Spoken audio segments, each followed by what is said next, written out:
காஞ்சன கோட்டையை பிரதாபசேனன்கிற மன்னன் ஆண்டு வந்தான். அவன் மக்களுடைய நலனில் ரொம்பவுமே அக்கறை கொண்டவன்.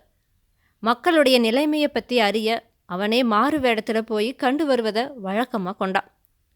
ஒற்றர்கள் மூலமாகவோ மக்களுடைய அபிப்பிராயங்களை அறிந்து வந்தான்.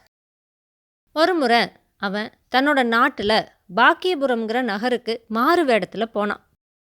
அந்த நகர அதிகாரி தேவதத்தனை எல்லாரும் புகழறதையும் அவனுடைய நிர்வாகத்தில் அந்த ஊர் மக்கள் எல்லா வசதிகளையும் பெற்று எந்தவித பயமும் இல்லாமல் இருக்கிறாங்க அப்படின்னு யாரை கேட்டாலும் சொல்லறதையும் கேட்டு வியந்து போனான்.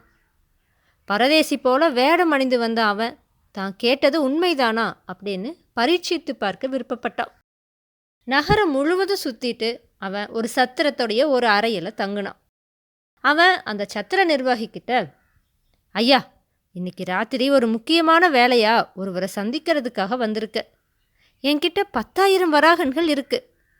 அதை என்னோட இரவு வேலையில் எடுத்துகிட்டு போக நான் விருப்பப்படலை.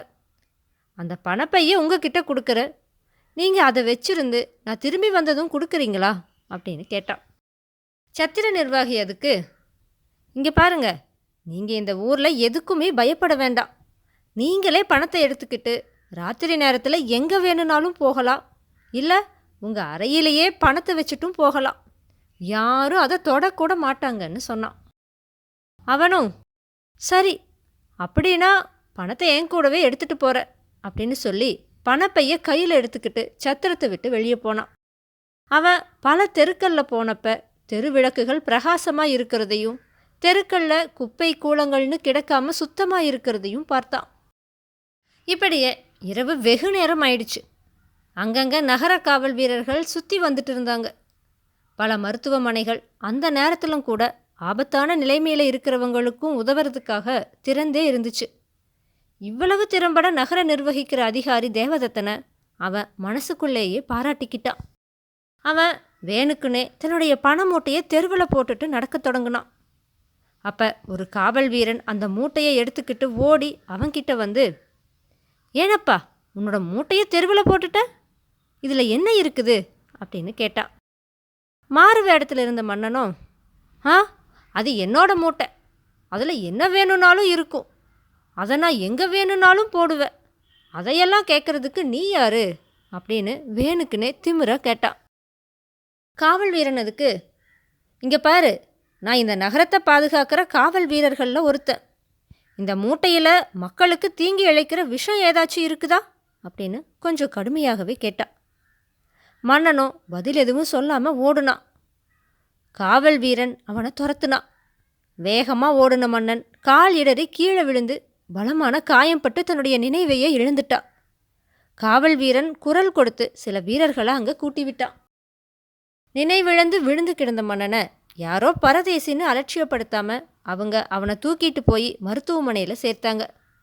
மருத்துவர்களும் கொஞ்சமும் தாமதிக்காமல் உடனே அவனுடைய உடல்நிலையை பரிசோதித்து மருந்துகளை கொடுத்து காயத்துக்கும் கட்டு போட்டாங்க. மன்னனுக்கு தன்னோட நினைவு வந்ததும், ஒரு சர்வசாதாரண மனிதனு கூட இந்த ஊரில் ரொம்ப நல்லா கவனிச்சுக்கிறாங்க. இப்படி நகரை நன்கு நிர்வகிக்கிற அதிகாரி தேவதத்தனை நான் பார்க்கணுமே அப்படின்னு சொன்னான். வீரர்கள் உடனே நகர நிர்வாக அதிகாரிக்கு தகவல் கொடுத்தாங்க. அவனும் மருத்துவமனைக்கு வந்து மன்னனான நோயாளியை பார்த்தான். அவன்கிட்ட பண மூட்டையை எதுக்காக தெருவில் போட்டீங்கன்னு தேவதத்தன் கேட்டான். மன்னன் அப்ப, நான் பரதேசி இல்லை, இந்த நகரத்துடைய நிர்வாகம் எப்படி இருக்குதுன்னு நேரில் பார்க்க மாறு வேடத்தில் வந்திருக்கிற இந்த நாட்டோட மன்னன். இங்கே எல்லாமே முறைப்படி நல்லா இருக்கிறத பார்த்துட்டு முழு திருப்தி அடையிற, இதுக்காக உன்னை பாராட்டுற அப்படின்னு சொன்னான். தேவதத்தன் அப்போ மன்னனை பணிவாக வணங்கி, அரசே, என்னை பரீட்சிக்க இவ்வளவு சிரமங்களை மேற்கொண்டிருக்கீங்களே அப்படின்னு சொல்லி நின்னான். மன்னன் மறுபடியும் ஒரு தடவை தேவதத்தனை பாராட்டி விட்டு தலைநகருக்கு போனான். தலைநகரத்தை அடைந்த மன்னன் தேவதத்தனை அங்கே வர சொல்லி அவனை பாராட்டி கௌரவித்து பரிசுகளை கொடுத்தான். இதனால் மற்ற அதிகாரிகளும் மன்னனுடைய பாராட்டுகளையும் பரிசுகளையும் பெற தம்முடைய பணிகளில் அதிக ஈடுபாடுகளை காட்டினாங்க. ஆனால் மதுபுரம்ங்கிற ஊருடைய அதிகாரி பூபதி மட்டும் வேலை எதுவுமே செய்யாமல் உடனேயே பரிசுகளை பெற விரும்பினான். பூபதி ராணியுடைய தூரத்து உறவினன். அவனுக்கு நிர்வாக அதிகாரி வேலை கூட தகுதியின் அடிப்படையில் இல்லாமல் ராணியோட சிபாரிசின் பேரில் தான் கிடச்சிது. தான் மன்னன்கிட்ட எதையும் கேட்டு பெற ராணி உதவி செய்வா அப்படிங்கிற இருமாப்பில் நிர்வாகத்தை சரிவர கவனிக்காம சுகபோகங்களில் ஈடுபட்டான் பூபதி. அதனால் அவன் ராணியை கண்டு, தேவதத்தனுக்கு கிடைத்தது மாதிரி எனக்கும் பாராட்டுதல்களும் பரிசுகளும் இப்போவே கிடைக்கணும், அதுக்கு நீ தான் வழி செய்யணும் அப்படின்னு சொன்னான். ராணியும் அதை பற்றி மன்னன்கிட்ட பேசினான். மன்னன் அதுக்கு, அடுத்த வாரம் நான் மதுபுரம் போய் தேவதத்தனை பாக்கிய நகரத்தில் பரீட்சித்தது மாதிரி உன்னுடைய பூபதியையும் பரீட்சிக்கிற, இதை நீ மட்டும் முன்கூட்டியே அவனுக்கு தெரிவித்து விடாத அப்படின்னு எச்சரித்தான். ஒரு வாரம் கழிந்ததும் மன்னன் தன்னுடைய பணியாளர் ஒருவனுக்கு பரதேசி வேஷம் போட்டு மதுபுரத்துக்கு அனுப்பிவிட்டு தான் ஒரு சாதாரண மனிதனை போல அவனை பின்தொடர்ந்து போனான். மதுபுரத்தில் பூபதி மன்னன் பாக்கியபுரத்துக்கு பரதேசி வேஷத்தில் போனது மாதிரியே தன்னோட ஊருக்கும் வருவான் அப்படின்னு எதிர்பார்த்து காத்து கொண்டிருந்தா. தலைநகரத்திலிருந்து மதுபுரத்துக்கு வந்த பரதேசி இரவில் அந்த ஊர் தெருக்களில் சுற்றி வந்து ஒரு தெருவில் தன்னுடைய பணப்பையை போட்டான். உடனே ஒரு காவல் வீரன் அவனை பிடிச்சு அடித்து காயப்படுத்தி மருத்துவமனையில் சேர்த்துட்டான். அந்த பரதேசிக்கு பின்னாடி சாதாரண குடிமகன் மாதிரி வந்த மன்னன் அதே மருத்துவமனையில் தனக்கு விஷஜுரத்துக்கு சிகிச்சை அளிக்க கோரி சேர முயற்சி பண்ணினான். வைத்தியர்கள் எல்லோரும் அந்த பரதேசியத்தான் அக்கறையோடு கவனிச்சாங்க.